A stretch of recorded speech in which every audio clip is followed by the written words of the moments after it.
Welcome to the Daily News Currents. Today is Monday, February 17th, and for today's headlines we have: Deadly storm sweeps through the South, leaving at least 9 fatalities. Some federal workers tried to take Trump's forced resignation offer. Here's what happened. Protests are set to take place on President's Day. Here's why. How Trump's one-for-one tariff plan threatens the global economy. Rafter is briefly swallowed by whale in Chile as his father films. Deadly storms sweep through the South, leaving at least 9 fatalities. A major storm system with a deadly mix of heavy rains, winds, and flash flooding swept through a large swath of the southeast overnight, causing at least 8 fatalities in Kentucky and 1 in Georgia. The storms rendered some roads impassable, damaged buildings, and knocked out power to hundreds of thousands of homes and businesses. The National Weather Service reported at least 1 tornado overnight in Alabama, and tornado warnings were issued in multiple states.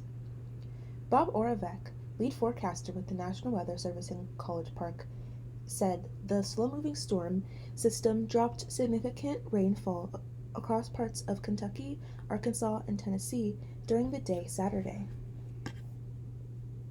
Later, a line of thunderstorms that formed overnight moved more quickly through the area, dropping less rain but mixing with windy conditions. The high winds across the South caused several reports of damaged trees to homes, and so a very impactful event, he said. Kentucky Governor Andy Beshear said at a Sunday afternoon press conference that at least 8 people had been killed in the state during the storm, including a woman and a child who died in floodwaters. He said he has expected the number of fatalities to rise. Another person died in Atlanta after a tree fell on their home, WANF reported. Kentucky was slammed by the storm. Beshear said all of Kentucky's 120 counties were impacted by the weekend storm. The biggest challenge of this event is it's everywhere, he said. Parts of Kentucky received more than 6 inches of rain. Beshear said early Sunday afternoon that emergency response crews had already conducted more than 1,000 rescues in Kentucky. He urged Kentuckians to avoid driving if possible, as floodwaters remained and search and rescue efforts were active. Some 142 people were being housed at state parks. President Trump approved Beshear's request for an emergency disaster declaration for Kentucky, which frees up federal funding for impacted areas. The governor said he has also spoken with Homeland Security Secretary Kristi Noem and that FEMA personnel had been deployed to the state. Some hard-hit areas were still recovering from deadly floods that pummeled the area in 2022, WECU's Stan Ingold reported. The storm's effects were felt across the South and beyond. Heavy rains in Tennessee drenched some areas with more than 7 inches of precipitation. The NWS reported Sunday morning that a levee near the town of Reeves had failed and caused rapid onset flooding. Though the rain has slowed, several areas affected by the drenching storm were expected to receive 1 to 2 inches of snow on Sunday. Power outages were also widespread. As of Sunday evening, hundreds of thousands of people remained in the dark in states including Virginia, West Virginia, Georgia, and Kentucky, according to the website Power Outage US. In addition to widespread road closures, the storm also snarled travel at Charlotte Douglas International Airport in North Carolina.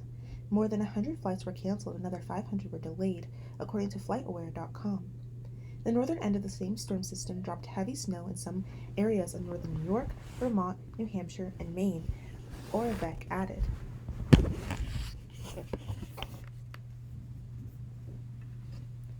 A federal worker tried to take Trump's forced resignation offer.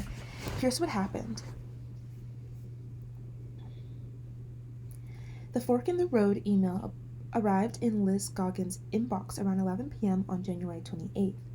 The email blast from the U.S. Office of Personnel Management, OPM, went to nearly all federal employees, some 2.3 million people across the U.S. The memo presented federal workers with a choice: offer your resignation by February 6 in exchange for pay and benefits throughout the end of September, or remain in your position with the understanding that you may be laid off. Goggin is among roughly 75,000 federal employees who agreed to resign, according to OPM. But she is also one of an unknown number of people who have since learned they can't take the deal because their positions are exempt. Even as a federal judge has cleared the way for the Trump administration's deferred resignation program to go forward, there remains much confusion over who agreed to exactly what, and what will they get in return. Goggin still has her job for now, but who knows, she says. I had regrets about telling my supervisor given the whole thing is kind of unraveling. A good offer in the abstract. By the time Goggin received the fork in the road offer, her household was already in upheaval. The Trump administration's freeze on foreign aid was directly impacting her husband's position with a non-governmental organization. It became pretty clear that he was very likely to lose his job, said Goggin, a scary prospect given the couple has 2 young children and a mortgage. She wasn't immediately drawn to the resignation offer. My initial reaction, honestly, was kind of like fear, she said. If a lot of people take this, what's going to happen to services, both at my place of work at the VA, but also other agencies that are doing important work? Like many federal employees, she was also a bit skeptical of the deal. But in the days that followed, OPM issued a frequently asked questions clarifying that employees who resigned wouldn't be expected to work during the deferred resignation period and would be allowed to get a second job. In the abstract, it did sound like a good offer, she says.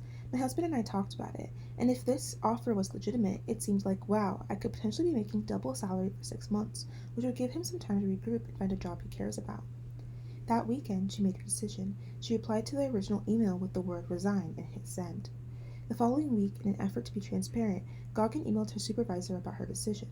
But a few days later, she got a surprise in her inbox, an email from the VA exempting scores of positions from the resignation offer, including social workers. Which didn't surprise me, says Goggin. Of course the VA is a healthcare agency trying to fulfill its mission.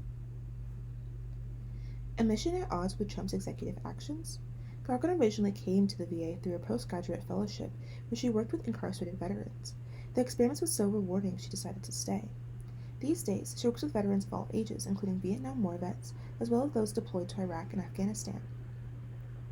Their life experiences are quite unique, and they have also had a lot of worldly intelligence, having kind of been scattered all over the planet, serving their country, she says. Most of her current clients are black. As a white clinician, she says, she relies on trainings and discussions with colleagues to work through issues and figure out how to provide the best care. She says those sessions increase her awareness and understanding of other people's experiences, including how they may be impacted by racism and other forms of oppression. But since President Trump's second term began, people have been pulled from trainings and discouraged from gathering to discuss such topics. At this point, those meetings aren't happening, she says. She even wonders whether support groups for her clients, centered around race and gender, can continue. Challenging social injustices while respecting individuals' inherent dignity and worth are core values of social work embedded in the profession's code of ethics. Now, Goggin worries whether social workers at the VA will be able to abide by that code, given Trump's executive actions to end diversity, equity, and inclusion initiatives and to recognize male and female as the only 2 sexes. There's been some vagueness as to what this actually means, she says. I think the atmosphere has been pretty tense, and people are really uncertain and questioning, what is okay now? She says she doesn't know what this means for the future, and she's worried about that. Protests are set to take place on President's Day. Here's why. Protests are set to take place in several major cities across the U.S. on Monday, the President's Day holiday, according to activists. These demonstrations are being organized by the 50501 movement, which stands for 50 Protests, 50 States, 1 Movement. The protests are a response to what organizers described as the anti-democratic and illegal actions of the Trump administration. This marks the second nationwide protest by the group following an event held on February 5th. The protests follow a series of executive orders signed by President Trump, including actions led by billionaire Elon Musk, which have been criticized for their aims to diminish the role of the federal government. Organizers like Sidney Wilson, a local organizer in Pittsburgh and national press liaison for 50501, tells NPR that holding the protest on a day dedicated to celebrating U.S. presidents is an ideal moment. We are going out and protesting because we are connected to our current president's actions, Wilson says. We figured it'd be a nice little punch. Here's what you should know about the 50501 movement and the protests on President's Day. It started on Reddit. The idea for a day of protest in each state originated on Reddit by a user named EvolveFungi in late January. The concept quickly gained traction on several social media platforms, according to organizers. The first nationwide protest by 50501 occurred on February 5th, And while it did not attract the hundreds of thousands of protesters seen on January 21st, 2017, the day after Trump's first inauguration, thousands of people participated in total across cities and state capitals, including Connecticut, Colorado, and Hawaii. The organization estimates there was nearly 80 protests across 88 cities. During those protests, participants called for Trump's impeachment and removal from office, demanding an investigation into Elon Musk, who was leading the Department of Government Efficiency, and sought the reinstatement of diversity, equity, and inclusion initiatives that have been rescinded through executive orders. For the next wave of protests set to take place on Monday at state capitals again and in Washington, D.C., Wilson says they expect a similar turnout, if not larger than the previous one. Their demands remain unchanged. We're still very much calling for the removal of Elon Musk. We find it very concerning that there's a non-governmental official that has the access that he does, Wilson said, and we would like to see the strengthening of anti-discrimination legislation. The group is also advocating for an investigation into Trump's presidential appointees, especially those connected to Project 2025, such as Russell Vought, the architect of the conservative agenda. Wilson says the 50501 movement plans to hold more protests in the future. Who is supporting 5051? The protests are being coordinated with Political Revolution, a group founded in 2016 after Vermont Senator Bernie Sanders, an independent who caucuses with Democrats' presidential campaign. The 5051 movement consists of volunteers and leaders who have been on the front lines of justice, marching in support of Black Lives Matter, women's rights, LGBTQ+ advocacy, and disability rights, the organization says. The group says it's not affiliated with any political party, and they describe Monday's protest as a call to action. The current administration has clarified that it cares more about profit than people. We as a collective refuse to stand by as they continue to undermine the dignity of our communities, the group said in a statement. We are not just members or consumers. We are the people. We reject fascism. We reject the oligarchy. We reject the idea that any person's worth is less than another's. The protests in the 5051 movement have garnered substantial support across social media platforms, boasting more than 102 members on their Reddit page and more than 7,000 on Discord. Additionally, Smart Girls, an organization founded by comedian and actress Amy Poehler and producer Meredith Walker, has promoted the upcoming protests. Local and state Democratic lawmakers have also supported the protest. During the February 5th protest, several Michigan State House Democrats joined demonstrators at the state capitol.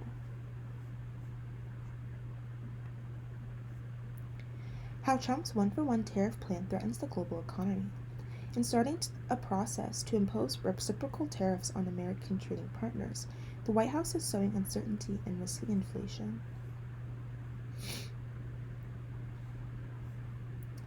The world economy was already grappling with a perplexing assortment of variables, from geopolitical conflicts and a slowdown in China to the evolving complexities of climate change. Then, President Trump unleashed a plan to uproot decades of trade policy. In starting a process to impose so-called reciprocal tariffs on American trading partners, Mr. Trump increased volatility for international businesses. He broadened the scope of his unfolding trade war. In a basic concept, the argument for reciprocal tariffs is straightforward. Whatever levies American companies face in exporting their wares to another country should apply to imports from that same country. Mr. Trump has long championed this principle, presenting it as a simple matter of fairness, redressed to the fact that many American trading partners maintain higher tariffs. Yet in practice, calculating individual tariff rates on thousands of products drawn from more than 150 countries poses a monumental problem for execution for a vast range of companies, from American manufacturers dependent on imported parts to retailers that buy their goods from overseas. It's potentially a Herculean task, said Ted Murphy, an international trade expert at Sidley Austin, a law firm in Washington. For every widget, every tariff classification, you can have 150 different duty rates. You've got Albania to Zimbabwe. The order that Mr. Trump signed on Thursday directed his agencies to study how to proceed with reciprocal tariffs. That raised the risk of increasing costs for American consumers at a time of deepening concern over inflation, challenging the president's own vows to bring down prices on groceries and other everyday items. And that heightened the possibility of greater delay from the Federal Reserve in lowering borrowing costs.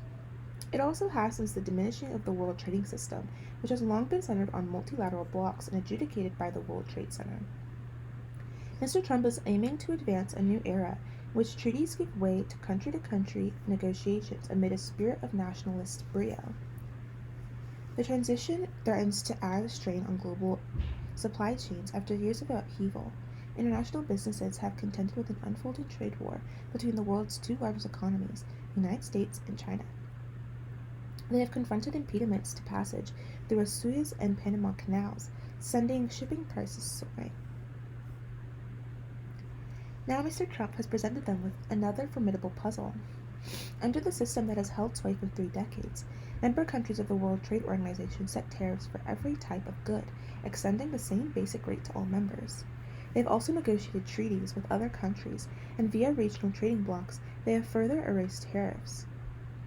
Mr. Trump has long described the United States as a victim of this structure, citing trade deficits with China, Mexico, and Germany.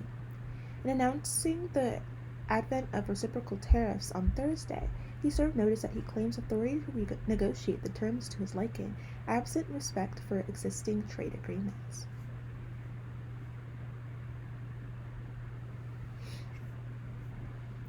It seemed no coincidence that Mr. Trump made his announcement on the day that India Prime Minister Narendra Modi visited the White House. The United States runs a substantial trade deficit with India, with the value of its imported goods outweighing its exports last year by $45 billion. Those imports included plastics and chemical products that incur tariffs of less than 6% when shipped to the United States, according to data compiled by the World Bank. When similar categories of American goods are exported to India, they confront tariffs ranging from 10 to 30%. If the Trump administration were to lift American levies to equal levels, it would force American factories to pay more for chemicals and plastics. The same pattern holds across a broad sweep of consumer industrial products: footwear from Vietnam, machinery and agriculture from Brazil, textiles and rubber from Indonesia. A leading electronics industry trade association, IPC, on Thursday warned that increased trade protectionism would damage the American economy. New tariffs will raise manufacturing costs, disrupt supply chains, and drive production offshore, further weakening America's electronics industrial base, the association's president, John W. Mitchell, said in a statement. Some experts see in Mr. Trump's approach to a potential negotiating tactic aimed at forcing trading partners to lowering their own tariffs, rather than prelude to the United States lifting its own. If that proves true, the process of calculating new tariff rates might actually lower prices.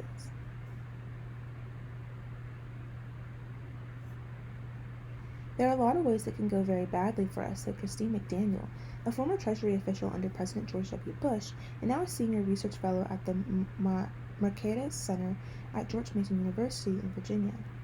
But if we can get other countries to open up their markets, there's a narrow path where this could end up promoting trade, she said. Still, others warn that any process of negotiation could be guided less by national objectives than the interests of Mr. Trump's allies. Tesla, the electronic vehicle company run by the administration loyalist Elon Musk, could benefit from exemptions to increase tariffs on key components. The tumult is leaving companies that operate in the United States having to guess how events will transpire as they weigh the cost of importing parts or finished goods. Business, as the cliche goes, craves nothing more than certainty. That commodity is getting even more scarce. Ever since Mr. Trump's first term, he put tariffs on Chinese imports, a policy that President Joseph R. Biden Jr. extended. Companies that sell into the American market have shifted some production out of China. Surging prices to move cargo by container ship have promoted companies to close the distance between their factories and their American customers, a trend known as nearshoring. Walmart, a retail empire ruled by the pursuit of low prices, has moved orders from China plants to India and Mexico. Columbia Sportswear has scouted factory sites in Central America. MedSource Labs, a medical device manufacturer, has moved orders from factories in China to a new plant in Colombia. Mr. Trump has challenged the merits of such strategies by threatening 25% tariffs on imports from Mexico, Canada, and Colombia before quickly delaying or setting aside such plans. He has imposed across-the-board levies on steel and aluminum. He has delivered 10% tariffs on Chinese imports, where he may turn next is the subject of a potentially expensive parlor game playing out in corporate boardrooms.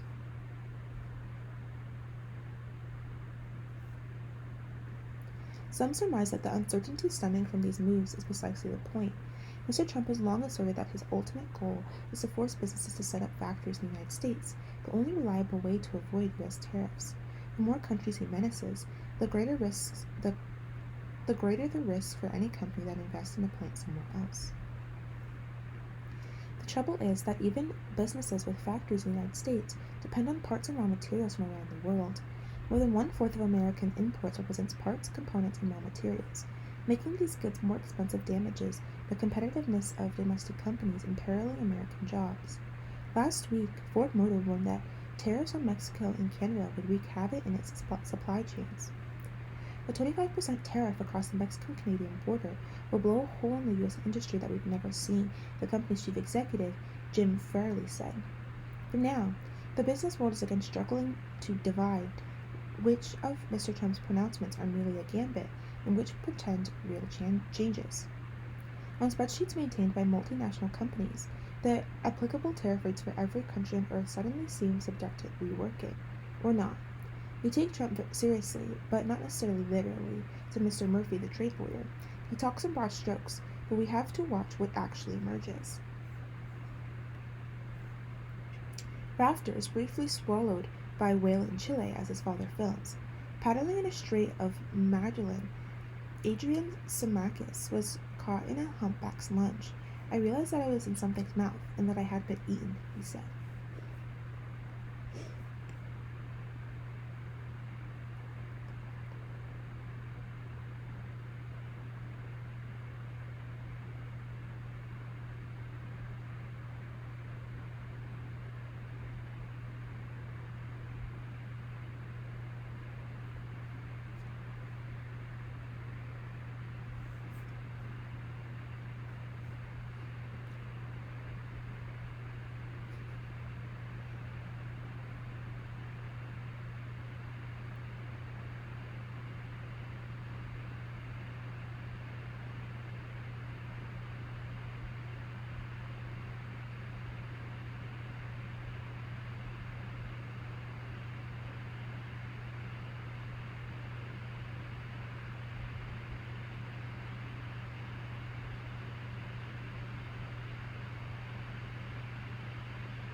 Paddling through choppy waters under cloudy skies, Adrian Simakis and his father were pack rafting only a few yards from each other when something huge lunged, mouth open, from the waves below. A humpback whale appeared to gulp Mr. Simakis down, then rolled over into the waters of Chilean Patagonia. Moments later, Mr. Simakis bobbed back up to the surface, followed by his kayak-sized vessel. The dark curve of the whale back briefly emerged behind them and sank out of sight. Mr. Simakis' father caught the whole thing on video. I felt something hit me from behind. All this happened in a second. Something dark blue or white enveloped me, and a slimy texture brushed my face, Mr. Simakis said on the interview on Thursday night. And it closed completely, and I started to sink, and I just closed my eyes expecting an impact. But instead, I felt as if surrounded by water. I realized that I was in something's mouth, and I had been eaten. After a second or so, he said, I began to feel the life jacket pulling me up, and then suddenly I was out again. Mr. Simakis, 23, and his father, Dell, had been pack rafting. They emphasized that they were using portable, inflatable craft and not kayaks near the San Isidro Lighthouse and Baja El Arguia, a campground in Patagonia. Del Simakis, 49, said he and his son, a computer engineering student, did many outdoor activities together, and that they had planned their trip months ago. The pair, who live in Chile, finally set out on their 4-day trek and rafting trip last weekend, heading into the Strait of Magellan toward an island near Cape Forward. I turned the camera on to record the waves. I heard a very loud sound behind me, like a big wave breaking, Del Simakis recalled. I turned around and couldn't see Adrian or the boat anywhere. Suddenly, I saw him emerge from the water along with what looked like an animal. He said that he felt a pang of fear as soon as the sun vanished, that his experience with an anesthetist helped him keep his composure in the moments that followed. Stay calm, he can be heard saying after his son reappeared at the surface. At the time, I didn't know it was a whale, Adrian Simakis said. I was able to stay calm thanks to my dad's advice. Such encounters between whales and humans are extraordinarily rare, scientists say, and although Mr. Samakis told the Associated Press he had been swallowed, humpbacks are filter feeders that cannot swallow anything as large as a person. What I see in the video suggests to me that the character was just in the way of the surface feeding whale, said Joel Robbins, director of the Humpback Whale Studies program at the Center of Coastal Studies in Massachusetts. My guess is that the whale was just as surprised as the rafter, she added. Chile's Ministry of the Environment called the incident very unusual, urging people to maintain a prudent distance from marine life, especially animals, so as not to interfere with their behavior, and also to minimize the risk of people suffering in an accident. The country's fisheries service, Serna Pesca, called for similar precautions, warning that people could face fines for violating Chile's rules against coming too close to animals, feeding them, and otherwise disturbing them. We want to reinforce the safe observation distances to ensure respectful behavior towards the animals, says Soledad Tapia, the national director of the agency, adding that a case like the rafters had never been observed in the Strait of Magellan region before. Despite the improbability of Mr. Samakis' experience, he's not the first person to have landed in or near a humpback's mouth in recent years. In 2021, a lobster man diving off the coast of Massachusetts was caught in a humpback's mouth, was then released, bruised to the surface. Last year, a humpback capsized a 23-foot motorboat off New Hampshire, sending 2 men into the water, and in 2020, a breaching humpback off California lifted a kayak about 6 feet into the air, along with the woman inside of it. From the short video from Chile, it's difficult to tell what happened, said Diana Schultz, a co-founder and director of research at the Blue Ocean Society for Marine Conservation in Portsmouth, New Hampshire. Humpbacks often feed in the manner seen in the video by charging to the surface with their mouths open to capture concentrated prey, small fish or krill, she wrote in an email. It likely didn't know the character was above it, especially given the cloudy conditions, and assumed the concentration of the prey. She added that humpbacks, which like biosonar or echolocation, rely primarily on their hearing, and small motorless vessels like kayaks make very little sound, suggesting the whale did not know it was there. Adrian Samakis, who had never seen a whale before last weekend, said he harbored no resentments. If it happens again, I hope it isn't quite so up close, he said. And that is all for today. Thank you so much for listening. Goodbye!